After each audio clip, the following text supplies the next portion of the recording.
नब्या की धड़कनें तो जैसे रुक सी गईं। आंखों के आगे अंधेरा सा छाने लगा। गाड़ी बिजली की रफ्तार से आहिल की तरफ बढ़ रही थी। वो मंजर देखने से पहले ही उसने अपनी आंखें कसकर बंद कर लीं। आहिल अपनी तरफ आती गाड़ी को देखकर एक झटके से पीछे की तरफ जा गिरा, जिससे वो गाड़ी से टकराने से बच गया। गाड़ी निकल जाने पर उसने अपनी सांसें दुरुस्त कीं और खड़े होते ही उसकी नज़र नब्या पर गई, जो गाड़ी के पास ही नीचे सड़क पर दुबक कर बैठी थी। आहिल बिना समय गंवाए उसके पास पहुंचा। डर के मारे उसकी बंद आंखों से भी आंसू बह रहे थे और पूरा जिस्म डर के मारे कांप रहा था। आहिल ने अपनी दोनों बाजुओं से उसे खड़ा करते हुए कहा, नबी तुम ठीक हो? नब्या ने जैसे आहिल की आवाज़ सुनी, उसकी जान में जान आ गई। उसने जल्दी से आंखें खोलीं और अपने कांपते हाथों से उसके चेहरे को छूते हुए जल्दी जल्दी से बोलने लगी, आहिल तुम्हें लगी तो नहीं? तुम ठीक हो ना? आहिल ने नब्या का चेहरा अपने दोनों हाथों में थामते हुए कहा, रिलैक्स, मैं बिल्कुल ठीक हूँ नब्या। देखो तुम्हारे सामने सही सलामत खड़ा हूँ। आहिल ने पीछे हटकर उसे ऊपर से नीचे तक दिखाते हुए कहा। नब्या ने आहिल को कसकर गले लगा लिया और बेतहासा रोने लगी। डर के मारे उसके जिस्म की कंपन आहिल महसूस कर पा रहा था। उसने उसके वजूद को संभालते हुए नब्या को अपनी बाहों के मजबूत घेरे में ले लिया। उससे नब्या का इस तरह से रोना देखा नहीं गया और उसने प्यार से नब्या के कान में कहा, नबी प्लीज़ मत रो, मैं तुम्हारी आंखों में आंसू नहीं देख सकता यार, मैं हूँ तुम्हारे पास, तुम्हारे साथ, प्लीज़ प्लीज़ रिलैक्स हो जाओ। नब्या ने अपनी पकड़ थोड़ी ढीली की तो आहिल ने उसकी आंखें पोंछते हुए कहा, बस अब बिल्कुल नहीं रोओगी तुम। फिर उसका हाथ पकड़कर गाड़ी में बिठाते हुए कहा, चलो घर चलते हैं। कहाँ तो वो नब्या का मूड ठीक करना चाहता था, पर हुआ उससे उल्टा। नब्या इस वाक़या से बुरी तरह डर गई थी। दूसरी तरफ वो लड़का बुरी तरह से गुस्से में था। वो अपना गुस्सा बेजान चीज़ों को तोड़कर निकाल रहा था। उसने गुस्से में पागल होते हुए कहा, किस्मत अच्छी है तेरी आहिल, आज तू मेरे हाथों से बच गया, पर अगली बार ऐसा नहीं होगा। इस बार मैं ऐसा वार करूँगा कि तू मेरे और मेरी नब्या के रास्ते से हट जाएगा। आजकल बहुत करीब आ रहा है तू मेरी नब्या के। मुझे ये बात बिल्कुल पसंद नहीं कि मेरे अलावा मेरी नब्या को कोई देखे भी, क्योंकि नब्या मेरी है, सिर्फ मेरी। I hate you Aahil Mittal, तुमने मेरी नब्या को मुझसे छीना है। तुमने मुझे दर्द दिया है और दर्द के बदले तुम्हें भी उससे कई गुना ज़्यादा दर्द मिलेगा। I promise you Aahil Mittal, Nabya सिर्फ मेरी है, सिर्फ मेरी। ये कहते हुए वो अपने चारों तरफ लगी नब्या की तस्वीरों को देखकर पागलों की तरह हंसने लगा। नब्या गार्डन में बैठी हुई थी। उसी मंजर की याद ने उसकी रूह को एक बार फिर से अंदर तक हिला दिया और वो मन ही मन कहने लगी, आज एक पल के लिए ऐसा लगा जैसे मेरे जिस्म से किसी ने जान निकाल ली हो। ऐसा लगा कि मैं अपनी सबसे कीमती चीज़ खोने वाली हूँ। एक पल के लिए ऐसा लगा मानो जैसे अपना सब कुछ खो दिया हो। आहिल, अब तक मैं तुम्हें अपनी आदत, अपनी ज़रूरत समझती थी, पर आज तुम्हें खोने के डर ने मुझे एहसास करवाया कि तुम मेरे लिए क्या हो। तुम मेरी आदत या ज़रूरत नहीं, तुम मेरी ज़िंदगी हो। मैं नहीं रह सकती तुम्हारे बिना। तुम मेरी ज़िंदगी में इतने ख़ास, सबसे ख़ास कैसे हो गए, पता ही नहीं चला। तुमने कभी भी अपने पति होने का हक़ मुझ पर ज़बरदस्ती नहीं जताया, फिर भी इस दिल पर पूरा का पूरा तुम्हारा हक़ हो गया। मानव के साथ प्यार था, लगाव था, क्या था मैं नहीं जानती, पर मुझे इतना पता है, प्यार का सही मतलब मुझे तुम्हारे साथ ने सिखाया। नब्या अपनी सोचों में खोई हुई थी। तभी आयल ने वहाँ आते हुए कहा, तुम यहाँ अकेली बैठी क्या कर रही हो? उसे देखकर नब्या के चेहरे पर मुस्कान आ जाती है और वो कहती है, कुछ नहीं, बस यहाँ अच्छा लग रहा था, इसलिए यहाँ थोड़ी देर बैठ गई। आयल, शुक्र है तुम्हारे चेहरे पर स्माइल तो आई, रोंदू कहीं की। ऐसे कोई रोता है? नब्या, क्या कहा तुमने? रोंदू? तुम्हारे लिए रो रही थी मैं, पता है तुम्हें? आहिल, अच्छा मैंने कहा था तुम्हें रोने के लिए। नब्या उसे घूरते हुए, बहुत बहुत बुरे हो तुम आहिल। आहिल, इतना बुरा हूँ तो फिर इतना क्यों रो रही थी? अच्छा था तुम्हारा रास्ता साफ हो रहा था। नब्या गुस्से से, तुम्हें बकवास के अलावा कुछ नहीं आता, कुछ भी बोल देते हो। आहिल, तुम्हें भी गुस्से के अलावा और क्या आता है? मैं तो बस मजाक कर रहा था। नब्या, तुम और तुम्हारे स्टूपिड मजाक। आहिल मुस्कुराते हुए, सॉरी। आहिल मित्तल ने अपने खजाने में से एक सॉरी और तुम्हारे नाम किया। नब्या, अपना इतना कीमती सॉरी अपने पास रखो। नब्या जानती थी कि आहिल ये सब उसका मूड अच्छा करने के लिए जानबूझकर कर रहा है। यह सोचते हुए उसके चेहरे पर फिर से स्माइल आ जाती है। आहिल खड़े होकर कहता है, अब चलें या यहीं बैठे रहने का इरादा है? आहिल कदम बढ़ाने को होता है तो नब्या उसका हाथ पकड़कर कहती है, एक बात पूछूं आहिल? आहिल वापस उसकी तरफ पलटते हुए, पूछो। नब्या, तुम्हें यह नहीं जानना कि मानव की मुझसे क्या बात हुई? आहिल एक बार फिर से बैठ गया और उसका हाथ थामते हुए बोला, नहीं, बिकॉज आई ट्रस्ट यू नबी। मुझे पूरा यकीन है कि अगर कोई ऐसी बात हुई जो तुम्हें लगेगा कि मुझे बतानी चाहिए तो तुम ज़रूर बताओगी। आहिल ने उसकी आंखों में झांकते हुए कहा। उसकी बात सुनकर नब्या को अजीब सी खुशी हुई और उसने मुस्कुराते हुए कहा, तुम इतने कूल कैसे हो यार? आहिल ने मुस्कुराते हुए अपना चेहरा उसके चेहरे के करीब लाते हुए कहा, क्योंकि तुम इतनी हॉट जो हो। नब्या ने उसे प्यार से पीछे धकेलते हुए कहा, आहिल तुम्हारा कुछ नहीं हो सकता। आसमान में तेज़ बिजली कड़की और बादल भी गरजने लगे तो आहिल ने नब्या का हाथ पकड़ते हुए कहा, अब तो चलो अंदर, बारिश होने वाली है। नब्या मुस्कुराते हुए, तुम्हें बारिश से डरते हो? आहिल, ऐसी बात नहीं है यार। नब्या, तो फिर इतना अच्छा मौसम है, थोड़ी देर और रुकते हैं ना, और तुम्हारे फेवरेट सॉन्ग सुनते हैं। इस मौसम में म्यूजिक सुनने का मज़ा ही कुछ और है। आहिल ने म्यूजिक ऑन किया। दोनों एक साथ बैठे म्यूजिक का मज़ा ले रहे थे कि बारिश शुरू हो गई। नब्या खुशी से बारिश में झूमने लगी। इस मोहब्बत के एहसास ने उसके रोम रोम को महका दिया था और आहिल उसे एकटक निहार रहा था। नब्या ने आहिल की तरफ देखा तो इशारे से उसे भी बारिश में आने को कहा। आहिल ने नामे सिर हिलाया तो नब्या गुस्सा दिखाते हुए उसका हाथ पकड़ते हुए बारिश में ले गई। दोनों प्यार की बारिश में भीग रहे थे। तब नब्या ने कहा, आहिल लेट्स डांस। नब्या ने आहिल का एक हाथ अपनी कमर और दूसरा कंधे पर रखकर उसके साथ डांस करना शुरू कर दिया। दोनों एक दूसरे की आंखों में खोए हुए थे। आहिल नब्या की आंखों में अपने लिए खूबसूरत एहसास पढ़ पा रहा था। उसे मन ही मन इस बात की खुशी हो रही थी कि नब्या भी उसके लिए चाहत रखने लगी है। म्यूजिक प्लेयर पर चल रहा सॉन्ग दोनों के दिल का हाल बयान कर रहा था। डांस करते हुए नब्या को ऐसा लग रहा था कि वो आहिल की गहरी आंखों में कहीं खो जाएगी। जब उससे आहिल की आंखों की तबीयत सही ना गई तो वो उसके गले लग गई। दोनों की धड़कनें तेज हो गईं। दोनों बिन कहे एक दूसरे के दिल के हालात समझ पा रहे थे। तभी बज रहे सॉन्ग ने उनकी बेकरारी को और बढ़ा दिया। दोनों एक दूसरे में खोए हुए सब कुछ भूल चुके थे। तभी एक जोरदार बिजली कड़कने पर दोनों जैसे वापस लौट आए। नब्या अपनी बाहों की पकड़ को ढीला करते हुए उससे अलग हो गई। दोनों ने नजरें एक दूसरे की तरफ उठाईं और झुका लीं। नब्या ने उसे करीब करते हुए उसे किस कर लिया और एक पल भी गंवाए बिना वहाँ से भाग गई। आहिल नब्या के ऐसा करने पर गुस्सा बना उस एहसास को महसूस करता ही रह गया और फिर मुस्कुराते हुए कहने लगा, I love you Nabya, I love you. मैंने कहा था ना नब्या, जिस दिन तुम मेरी तरफ एक कदम बढ़ाओगी उस दिन मैं पूरा का पूरा तुम्हारा हो जाऊंगा। अब मैं अपने दिल की बात अपने दिल तक नहीं रखूंगा। मैं तुम्हें बताऊंगा कि मैं तुम्हें कितना प्यार करता हूँ और मुझे पूरा यकीन है नबी, तुम भी मुझे उतना ही चाहती हो। नब्या ने अंदर जाकर किसी तरह से अपनी बेतासा तेज़ धड़कनों को काबू किया और शर्म से उसकी नज़रें झुक गईं। अगले दिन नब्या अपने मम्मी पापा के घर उनसे मिलने चली गई। आहिल ने ऑफिस न जाकर रजत को फ़ोन करके घर पर ही बुला लिया। रजत जब आहिल के घर में दाखिल हुआ तो जिया, जो किसी से फ़ोन पर बात कर रही थी, उसका ध्यान फ़ोन में होने की वजह से वो रजत से जा टकराई और रजत के हाथ से फाइल छूट गई और सारे पन्ने बिखर गए। जिया ने जल्दी से फ़ोन काटते हुए कहा, आई एम सॉरी। ये कहते हुए जल्दी से कागज़ समेटने लगी। रजत, इट्स ओके, आप रहने दीजिए, मैं कर लूँगा। आपको कहीं लगी तो नहीं जिया? उसने जिया के चेहरे की तरफ देखते हुए कहा। जिया, नहीं, मैं ठीक हूँ। उसने रजत को फाइल के कागज़ थमाते हुए कहा। रजत, आहिल सर कहाँ हैं? जिया, स्टडी रूम में है, आइए मैं आपको वहाँ ले चलती हूँ। रजत आगे बढ़ने लगा तो जिया ने कहा, एक्सक्यूज़ मी, आपको कैसे पता कि मेरा नाम जिया है? रजत उसकी बात सुनकर सकपका जाता है और कहता है, जी आप आहिल सर की सिस्टर हैं, मैंने कई बार आपको फैमिली फंक्शन में देखा है। आहिल सर भी आपके बारे में बात करते हैं, बस इसलिए पता है। यह कहकर आहिल की तरफ बढ़ गया। आहिल ने उसे देखते ही कहा, Rajat how are you?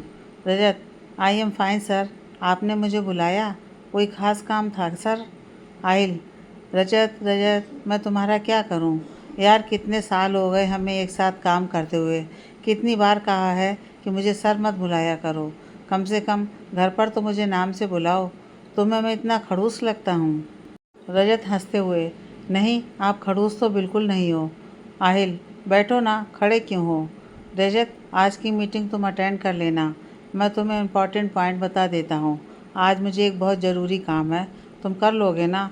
Rajat, sure, why not sir.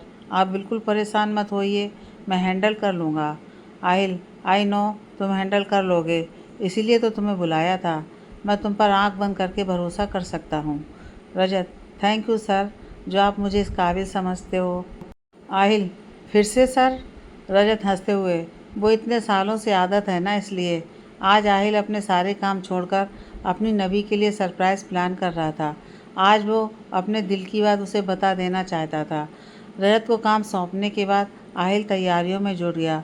उसने नब्या के फेवरेट कैफ़े के स्पेशल एरिया को पर्सनली बुक कर लिया था और उसे बहुत ही सुंदर तरीके से डेकोरेट करवा लिया था। अब उसे बस इंतज़ार था अपनी नबी के आने का। आहिल बेचैनी से इधर उधर चक्कर लगा रहा था और थोड़ा नर्वस भी फील कर रहा था। सामने से आ रही नब्या को देखकर उसके दिल को करार आ गया। पूरे एरिया को रेड रोज से सजाया हुआ था। नब्या के आते ही आहिल ने हाथ पकड़ते हुए नब्या से कहा, आओ, मैं कब से तुम्हारा वेट कर रहा था। नब्या ने नज़र घुमाकर चारों तरफ देखा तो आहिल ने मुस्कुराते हुए कहा, कैसा लगा? तुम यही सोच रही हो ना कि आज ऐसा क्या खास है ना? आहिल, चलो मैं ही बता देता हूँ। आज मेरी ज़िंदगी का बहुत ख़ास दिन है। आज मैं तुम्हें अपने दिल की बात बताना चाहता हूँ नबी। जब हमारी शादी हुई ना, तो मुझे लग रहा था कि यह रिश्ता ज़्यादा देर नहीं टिक पाएगा। पर जब तुम्हें जाना, तुम्हें पहचाना, तो मुझे एहसास हुआ कि भगवान ने मेरे लिए बेस्ट लाइफ पार्टनर चुना है। तुम्हारे साथ रहते रहते मुझे ना जाने कब तुमसे प्यार हो गया। अब हालात ये हैं कि आहिल मित्तल अपनी नबी के बिना अधूरा है। तुम मेरे लिए उतनी ज़रूरी हो गई जितना कि हवाएं सांस लेने के लिए। मुझे प्यार हो गया है तुमसे Nabya. I love you. Aahil के लफ्ज़ों के साथ साथ उसकी आंखों में नब्या के लिए जज्बात साफ जाहिर हो रहे थे, पर नब्या बिल्कुल खामोशी से उसे सुने जा रही थी। आहिल ने नब्या को खामोश देखकर कहा, तुम इतनी चुप क्यों हो नबी? तुम बताओ, तुम क्या फील करती हो मेरे बारे में? आई नो तुम भी मुझसे प्यार करती हो। तुम्हारी आंखों में मैंने अपने लिए मोहब्बत देखी है। बोलो ना नबी। ओके, मैं प्रॉपर तरीके से तुम्हें अपनी मोहब्बत का इज़हार करता हूँ। आहिल घुटनों के बल बैठ गया और एक हाथ में गुलाब लेकर उसे नब्या की तरफ बढ़ाते हुए बोला, आई love you Nabi, I love you so much. Do you love me? Aahil ने उसकी आंखों में देखते हुए कहा। नब्या ने उसके हाथों से गुलाब पकड़ते हुए कहा, no, I don't love you, और फिर उसके दिए गुलाब को फेंकते हुए तेज़ आवाज़ में कहा, सुना तुमने, मैं तुमसे प्यार नहीं करती। आहिल को नब्या से ऐसे जवाब की उम्मीद बिल्कुल नहीं थी। वो हैरानी से नब्या की तरफ देखते हुए खड़ा हुआ और उसकी आंखें नम हो गईं। नब्या, क्या हुआ? तकलीफ़ हुई ना? पता लगा जब किसी का दिल टूटता है तो कितनी तकलीफ़ होती है। आहिल नब्या को कंधे से पकड़ते हुए, क्या हुआ है नब्या? तुम ऐसा क्यों कह रही हो? मैंने कुछ गलत किया? नब्या फीकी हंसी हंसते हुए, वाह, कितने इनोसेंट हो ना तुम। तुम्हें तो कुछ पता ही नहीं, और कितना धोखा दोगे आहिल। आहिल, नबी, तुम ये क्या बोले जा रही हो? कैसा धोखा? किस धोखे की बात कर रही हो? नब्या, तुम बदला लेना चाहते थे ना मुझसे? क्या कहा था तुमने आहिल मित्तल कि इस थप्पड़ की गूंज तुम्हारी ज़िंदगी में हमेशा गूंजेगी? वाकई तुमने जो कहा तुमने कर दिखाया। आहिल, कैसी बातें कर रही हो तुम नबी? नब्या, तुमने मुझसे बदला लेने के लिए तुमने मेरी शादी तोड़वा दी, मेरे प्यार को मुझसे अलग कर दिया, मेरे माँ बाप की इज्जत को दांव पर लगा दिया। एक बार भी नहीं सोचा कि हम पर क्या गुजरेगी। उस दिन मैं जीते जी मर गई थी, और फिर तुमने क्या किया? मेरे प्यार की दुनिया उजाड़ कर तुम खुद महान बन गए और आगे बढ़कर मुझसे शादी कर ली। जैसे तैसे अतीत को एक किनारे पर रखकर मैंने ज़िंदगी जीना सीख लिया था, लेकिन तुम्हारी सच्चाई ने मुझे एक बार फिर से मार दिया। और तुम्हें क्या लगता है, सब कुछ जानने के बाद मैं तुम्हारे साथ खुशी खुशी अपनी ज़िंदगी बिता दूँगी, जैसे कुछ हुआ ही ना हो, जैसे तुमने कुछ किया ही ना हो? नहीं आहिल मित्तल, मैं तुमसे कभी प्यार कर ही नहीं सकती। मुझे अपनी पहली मोहब्बत से अलग करके तुम अपनी खुशियों का महल कभी नहीं बना पाओगे। मुझे इस रिश्ते से घुटन हो रही है। काश काश मैं तुमसे कभी मिली ही नहीं होती। नफ़रत करती हूँ मैं तुमसे आहिल मित्तल, सिर्फ नफ़रत। नब्या ने रोते हुए कहा।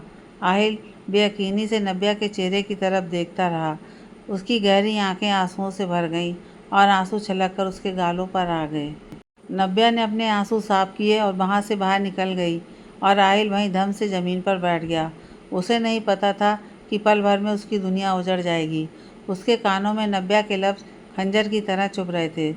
उसे आसपास कुछ सुनाई नहीं दे रहा था सिवाय नब्या के इन लफ्ज़ों के, नफ़रत करती हूँ मैं तुमसे आहिल मित्तल, सिर्फ नफ़रत।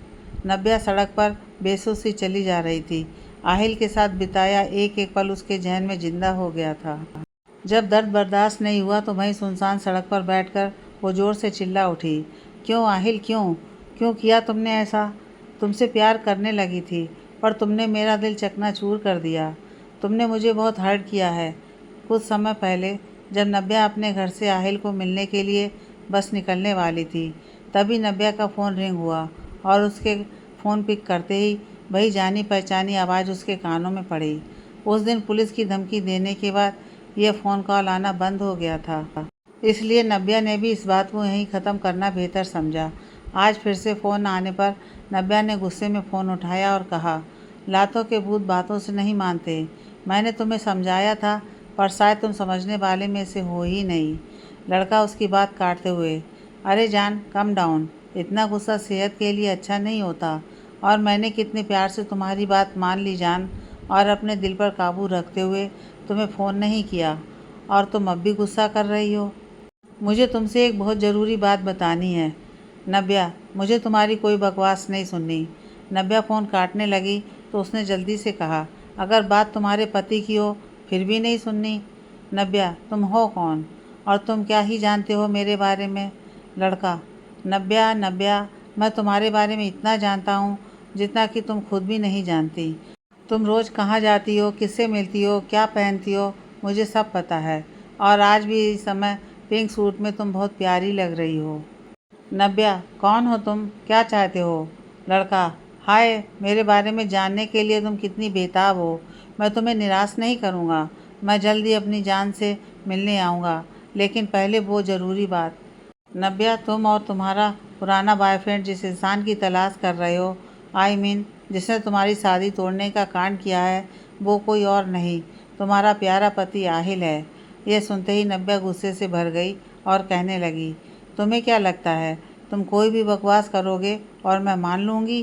तुम जानते ही क्या हो आहिल के बारे में? लड़का मुस्कुराते हुए, बेबी तुम नहीं जानती उस इंसान के बारे में। मुझे तो सब पता है। वो पहली मुलाकात, वो थप्पड़, वो धमकी, वो ऑफिस में टॉर्चर। तुम्हें याद है आकांक्षा की पार्टी में तुमने आहिल से क्या कहा था कि तुम जैसे इंसान के साथ नाम जोड़ने से अच्छा तुम मरना पसंद करोगी। यह बात आहिल मित्तल के ईगो को हर्ट कर गई और उसने तुम्हारी शादी तोड़वाकर खुद तुमसे शादी कर ली और जोड़ लिया तुम्हारा नाम अपने नाम के साथ। ज़रा सोचो, जो इंसान तुम्हें देखना तक गवारा नहीं करता, वो अचानक आकर तुमसे शादी कर लेता है। कुछ अजीब नहीं है? नब्या, मैं नहीं मानती तुम्हारी बातें। लड़का, मत मानो, कोई ज़बरदस्ती नहीं है। आज नहीं तो कल सच तो तुम्हारे सामने आ ही जाएगा। जाओ, तुम्हारा पति तुम्हें अपने प्यार के जाल में फंसाने की पूरी तैयारी करके बैठा है। बसाओ उस झूठे इंसान के साथ अपनी झूठी दुनिया। ये कहकर वो लड़का फ़ोन काट देता है। ये बातें सुनकर नब्या का दिल दिमाग दोनों सुन्न हो जाते हैं। उसे आहिल की शादी के पहले की एक एक बात याद आने लगती है। ना चाहते हुए भी उसे इस आदमी की बातों पर यकीन हो चला था। अभी इसी कशमकश में थी कि मानव का मैसेज आया, नब्या, उस इंसान का पता चल गया है जिसने हमारी ज़िंदगी ख़राब कर दी। तुम अच्छी तरह से जानती हो उसे नबी। मानव के इस मैसेज ने उसके दिल को गहरा झटका दे दिया और एक पल में ही उसके सारे सपने बिखर गए। मानव रात से मिलकर अपने घर की तरफ बढ़ रहा था कि रास्ते पर उसकी नज़र सड़क पर बेसुध सी चली जा रही नब्या पर पड़ी। उसे यह देखकर बहुत हैरानी हुई। उसने कहा, नब्या, इस सुनसान रास्ते से कहाँ जा रही है? मानव जल्दी से अपनी गाड़ी से उतरकर नब्या की तरफ बढ़ने को हुआ तो अचानक से एक तेज़ स्पीड से आती हुई कार का दरवाज़ा खुला और मानव के देखते देखते ही किसी ने नब्या को कार के अंदर दबोच लिया। मानव अचानक से यह सब देखकर परेशान सा हो गया। वो नब्या का नाम चिल्लाते हुए उस कार के पीछे दौड़ा। फिर जैसे उसे अपनी बेवकूफ़ी का एहसास हुआ, उसने जल्दी से वापस अपनी कार में बैठकर उस कार का पीछा करना शुरू कर दिया। दूसरी कार बहुत तेज़ स्पीड से आगे बढ़ रही थी। मानव ने अपनी पूरी नज़र उस कार पर बनाए हुए थी। साथ ही साथ उसके जहन को ये ख्याल परेशान कर रहा था कि कोई नव्या के साथ ऐसा क्यों कर रहा है। अचानक पीछा करते करते सिग्नल रेड हो गया। मानव को वहाँ रुकना पड़ा और वो कार देखते ही देखते उसकी आंखों से ओझल हो गई। मानव ने गुस्से से स्टीयरिंग पर हाथ दे मारा। उसे समझ नहीं आ रहा था कि वो क्या करे। उसने जल्दी से राज को फ़ोन किया और सारी सिचुएशन समझाते हुए राज को अपनी मदद के लिए बुला लिया। फिर मानव ने सोचा आहिल को इस बात का पता होना चाहिए। यह सोचकर उसने ड्राइव करते करते आहिल को फ़ोन लगाया तो उसका फ़ोन बंद आ रहा था। मानव अपनी गाड़ी बिना रोके चलाए जा रहा था। उसे यह भी पता नहीं था कि वो सही रास्ते पर है या नहीं। नव्या को जब होश आया तो उसने खुद को एक ऐसे कमरे में बंद पाया जिसमें हर कोने पर नव्या की तस्वीरें लगी हुई थीं। नव्या आंखें फाड़कर उन तस्वीरों को देखे जा रही थी। उन तस्वीरों को देखकर अंदाज़ा लगाया जा रहा था कि कोई उसकी हर एक मूवमेंट पर गहरी नज़र रख रहा था। वो उन तस्वीरों को देख रही थी कि अचानक पीछे से आवाज़ आई, जान अच्छी लगी तुम्हें ये पिक्स? मैंने बहुत प्यार से क्लिक की हैं। जानी पहचानी आवाज़ सुनकर नव्या चौंकते हुए पलटी तो उस लड़के ने मुस्कुराते हुए कहा, जान पहचाना मुझे? नव्या गुस्से से, तुम्हारी हिम्मत कैसे हुई मुझे यहाँ लाने की? लड़का, जान हमेशा इतना गुस्सा? वैसे तुम मुझे गुस्से में भी बहुत प्यारी लगती हो। नव्या अपनी बकवास बंद करो, मैं एक सेकंड भी यहाँ नहीं रुकूंगी। लड़का मुस्कुराते हुए, नव्या तुम यहाँ आई भी मेरी मर्ज़ी से थी और जाओगी भी मेरी मर्ज़ी से। नव्या ने दरवाज़ा खोलने की कोशिश की, वो नाकाम रही। तो उस लड़के ने कहा, जान क्यों अपनी एनर्जी वेस्ट कर रही हो? नव्या क्या चाहते हो तुम? लड़का, मैं तो सिर्फ तुम्हें चाहता हूँ, सिर्फ तुम्हें मेरी जान। आज नहीं, जब से तुम्हें पहली बार देखा है तब से। नव्या, करण डोंट डू दिस, मुझे जाने दो। करण, क्या कहा तुमने? करण, तुम्हारे मुँह से अपना नाम कितना अच्छा लगता है, एक बार फिर से कहो ना। आई लव यू नव्या, तुम सिर्फ मेरी हो, सिर्फ मेरी। नव्या पागल हो गए हो तुम, ना मैं तुम्हारी कभी थी ना होंगी।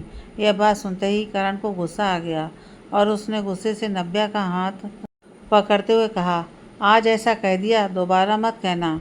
तुम्हें पाने के लिए मैंने क्या क्या नहीं किया। तुम हमेशा मेरी रहोगी। तुम्हारे और मेरे रास्ते में जो भी आएगा उसका अंजाम बहुत बुरा होगा। करण ने उसका हाथ इतनी ज़ोर से पकड़ा हुआ था कि नव्या को दर्द महसूस हो रहा था। नव्या ने गुस्से से चिल्लाते हुए कहा, करण छोड़ो मुझे। करण ने उसका हाथ छोड़ते हुए उसके हाथ को सहलाते हुए कहा, जान आई एम सॉरी जान, तुम ऐसी बातें क्यों करती हो जिससे मुझे गुस्सा आ जाए? नव्या छोड़ दो मुझे, जाने दो प्लीज़। करण उसके दोनों हाथों को अपने हाथों में लेते हुए, जान ऐसे कैसे जाने दूँ? तुम समझती क्यों नहीं? मैंने तुम्हें पाने के लिए क्या क्या नहीं किया। मैंने जब से तुम्हें देखा है मैं दीवाना हो गया हूँ। तुम्हारे सिवा मुझे और कोई दिखाई नहीं देता। मैंने तुम्हें पाने के लिए उस मानव को किडनैप करवाया ताकि वो तुमसे शादी ना कर सके, पर तुमने क्या किया? वो साहिल से शादी कर ली। You know what, I hate Aahil Mittal. उसने मेरी नव्या को मुझसे छीन लिया। उसने दोस्त होते हुए मुझे दगा दे दिया। उस दिन उस आहिल मित्तल को ऊपर भेजने का पूरा इंतजाम किया था, पर उसकी किस्मत अच्छी थी कि वो बच गया। करण को यह समझ ही नहीं आया कि वो अपनी ही धुन में सारी सच्चाई बोले जा रहा था। नव्या जैसे जैसे उसकी बातें सुन रही थी उसका दिमाग फटने को हो गया। उसे एहसास हुआ कि उसने किसी भी सनकी आदमी की बातों में आकर उस इंसान को न जाने क्या क्या कह दिया था जिससे वो प्यार करती थी। उसकी आंखों में दुख और पछतावे के आंसू छलक गए और उसने गुस्से में करण का कॉलर पकड़ते हुए कहा, क्या कहा तुमने? तुमने मेरी शादी तोड़वाई?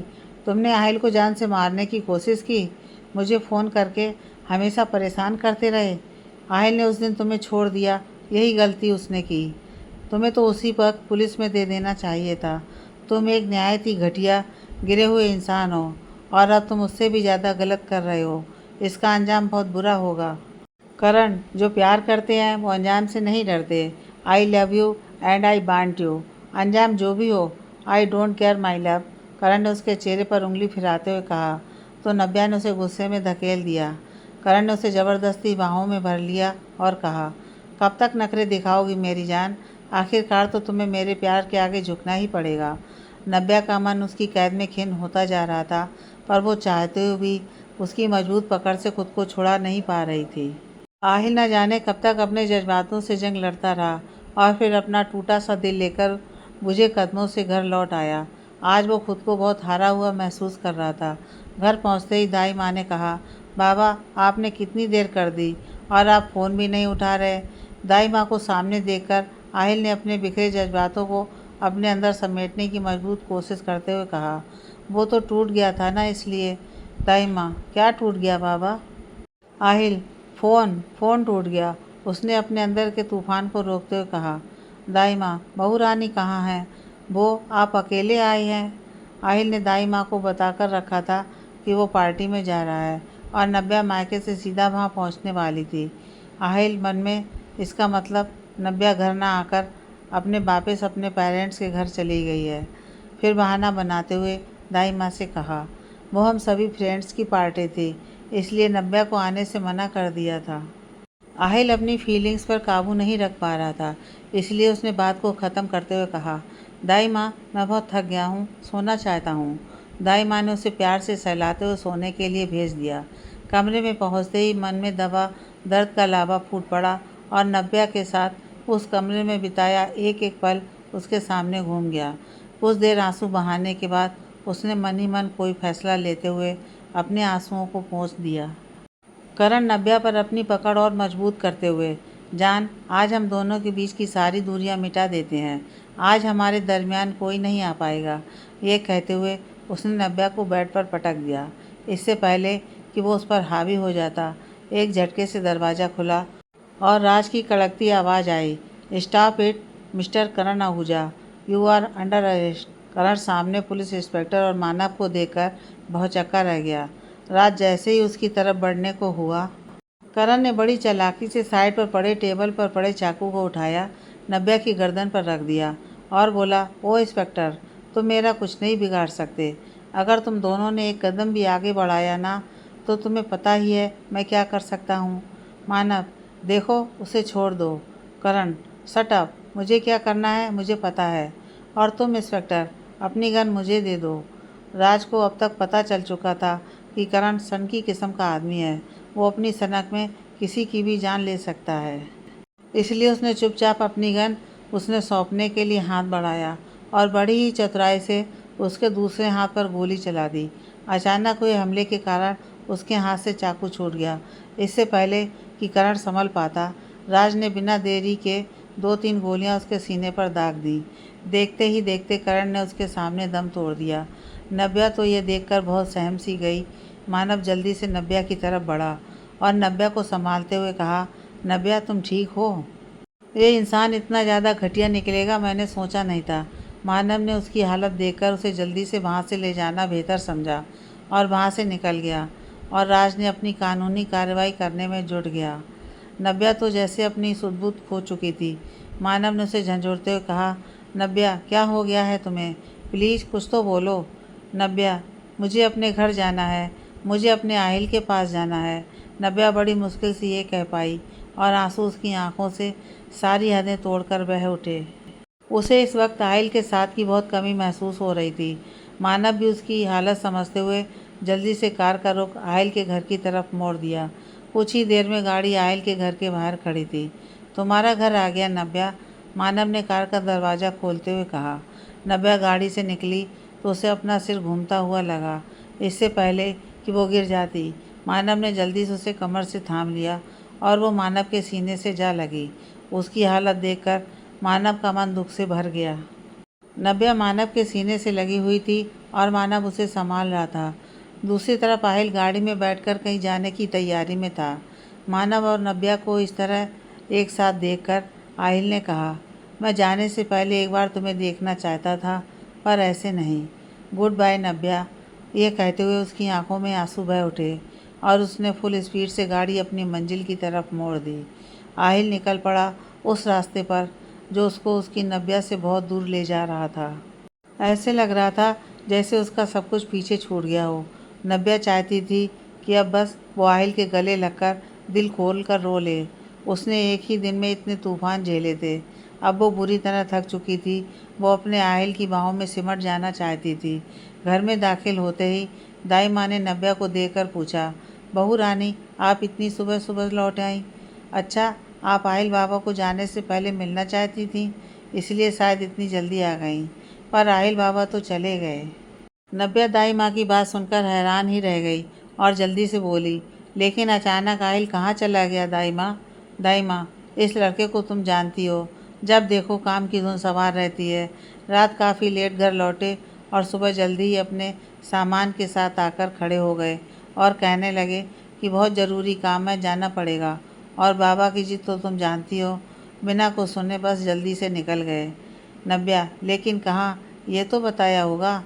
दाई माँ, इंडिया से बाहर गए हैं, पर कहाँ ये नहीं बताया। मुझे लगा आपको तो सब पता होगा। आप फिक्र मत करिए बहू रानी, वहाँ पहुँचकर बाबा सबसे पहले आपको ही फ़ोन करेंगे। नव्या सुनकर निराश सी हो गई और अपना बिखरा हुआ वजूद समेटते हुए कमरे की तरफ बढ़ गई। कमरे में दाखिल होते ही आहिल की तस्वीर को देखकर उसकी आंखों से आंसू बह उठे और उसने तस्वीर को देखते हुए कहा, I am sorry Aahil, hurt तुमने मुझे नहीं, मैंने तुम्हें किया है। जानती हूँ तुम्हें कोई ज़रूरी काम नहीं है, तुम मुझसे दूर भाग रहे हो। जानती हूँ तुम्हें जब भी गुस्सा होते हो अपनी नबी को इग्नोर करना शुरू कर देते हो, लेकिन आहिल मुझे तुम्हारी ज़रूरत है। मुझे इस वक्त सबसे ज़्यादा तुम्हारी ज़रूरत है। तुम जल्दी से वापस आ जाओ, फिर मैं कैसे भी करके तुम्हें मना लूँगी। मुझे पता है तुम अपनी नबी से ज़्यादा देर नाराज़ नहीं रह पाओगे। यह कहकर उसके बेतासा आंसू बह उठे। आहिल एयरपोर्ट की तरफ बढ़ रहा था। गाड़ी अचानक रुकी तो आहिल ने ड्राइवर से पूछा, क्या हुआ? ड्राइवर, सर वो सामने मैडम। अपनी आंखों के सामने नव्या को खड़ा देखकर आहिल के चेहरे पर मुस्कुराहट आ गई। उसने जल्दी से बाहर निकलते हुए कहा, नबी तुम यहाँ? नव्या, तुम्हें क्या लगा तुम मुझे बिना बताए यूं ही निकल जाओगे और मैं तुम्हें जाने दूंगी? फिर जल्दी से उसके गले लगकर कहने लगी, आहिल आई लव यू, मैं भी तुम्हें बहुत प्यार करती हूँ। आहिल ने उसे कसकर अपनी बाहों में भर लिया। तभी ड्राइवर की आवाज़ से उसकी तंद्रा टूटी। ड्राइवर, सर हम एयरपोर्ट पहुँच गए। आहिल को एहसास हुआ कि वो महज उसका एक ख्याल था। अपने खाली हाथों को देखकर उसकी आंखें फिर से भर आईं और उसने सोचा, जिसने उसके सारे सपने चकनाचूर कर दिए, ये दिल अब भी उसके सपने देख रहा है। सुबह से रात होने को थी, पर आहिल का कोई फ़ोन कोई मैसेज नहीं आया। नव्या ने आहिल का कितनी बार फ़ोन ट्राई किया, पर उसका फ़ोन बंद ही आ रहा था। उसने रजत से भी पूछा, पर उसे भी इस बारे में कुछ पता नहीं था। रात को सोने के लिए कमरे में आई तो नींद उसकी आंखों से कोसों दूर थी। पूरे कमरे में आहिल का एहसास छिपा था, बस वो ही साथ नहीं था। नव्या की नज़र तकिए के नीचे पड़े लेटर पर पड़ी, जो कि आहिल ने नव्या के लिए छोड़ा था। नव्या ने बड़ी बेताबी से वो लेटर खोला और उसे पढ़ना शुरू कर दिया। नव्या, जब तक तुम्हें ये लेटर मिलेगा तब तक शायद मैं तुमसे बहुत दूर जा चुका हूँगा। नव्या, आज तक मुझे ये लगता था कि हम दोनों एक दूसरे के लिए बने हैं, इसलिए तो ना चाहते हुए भी हमारी शादी हुई। पर कल मुझे एहसास हुआ कि ये रिश्ता कितना खोखला था। मैं और तुम तो कभी हम बन ही नहीं पाए। मुझे लगता था कि कोई तीसरा हमारे बीच नहीं आ सकता, लेकिन तुम्हारी बातों ने एहसास करवा दिया कि मैं ही शायद तुम्हारे और तुम्हारी पहली मोहब्बत के बीच में आ गया। तुम्हें इस रिश्ते से घुटन हो रही थी ना नव्या, इसलिए मैंने तुम्हें इस घुटन भरे रिश्ते से आज़ाद कर दिया है। जिस रिश्ते का आधार ही नफ़रत थी, उसका यही अंजाम होना था। कल तक तुम्हारे पास तलाक के पेपर पहुंच जाएंगे, बस एक साइन और तुम्हें इस अनचाहे बंधन से मुक्ति मिल जाएगी। तुम मानव के साथ अपने प्यार की दुनिया फिर से बसा सकती हो, और हो सके तो इस साहिल के साथ बिताए हुए लम्हों को अपनी ज़िंदगी के पन्नों से फाड़ कर फेंक देना। जाते जाते तुम्हें कुछ देना चाहता हूँ, प्लीज़ इनकार मत करना। मैंने अपनी कंपनी तुम्हारे नाम कर दी है। तुम्हें अपना सपना पूरा करना है और सभी को अप्रूव करके दिखाना है कि तुम बेस्ट हो। आई नो तुम कर लोगी, क्योंकि कहते हैं जब हम अपने प्यार के साथ होते हैं तो अपने सपनों को पूरा करने के जज्बे में एक कशिश सी आ जाती है। नव्या, आई विश तुम बहुत बहुत कामयाब हो और हमेशा खुश रहना। आहिल। इस लेटर के न जाने कितने शब्द आहिल के आंसुओं से धुंधले हो चुके थे और बाकी बचे शब्दों को नव्या के आंसुओं ने धुंधला कर दिया था। वो अब बुरी तरह से टूट चुकी थी। अब तक उसे उम्मीद थी कि वो किसी न किसी तरह आहिल को मना लेगी और सब कुछ ठीक हो जाएगा, पर उसे ये नहीं पता था कि उसकी कई बातें आहिल को इतनी चुभ जाएंगी कि वो उससे इतना दूर चला जाएगा। उसे ऐसा लग रहा था जैसे उसके जिस्म से किसी ने उसकी जान निकाल कर अलग कर दी हो। उसके पास आंसू और पछतावे के अलावा कुछ भी बाकी नहीं बचा था।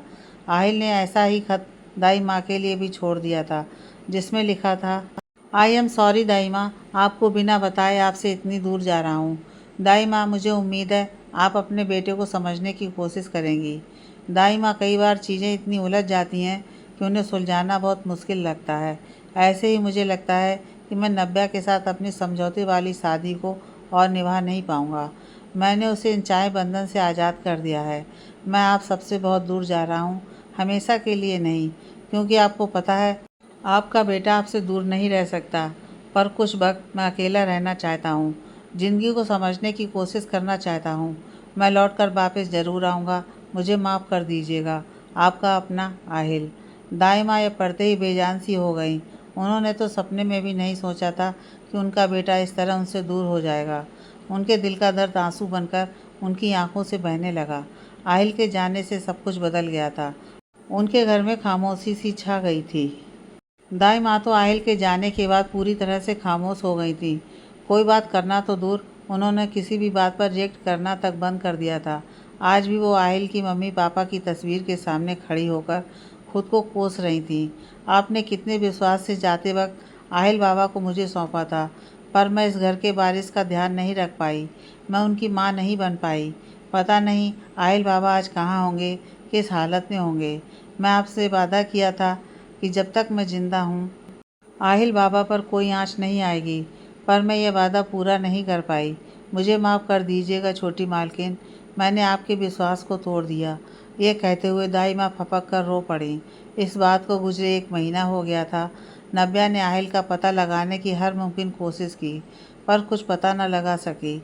नब्या अब भी उतनी बेचैनी से आहिल के आने का, उसके फ़ोन का इंतज़ार कर रही थी।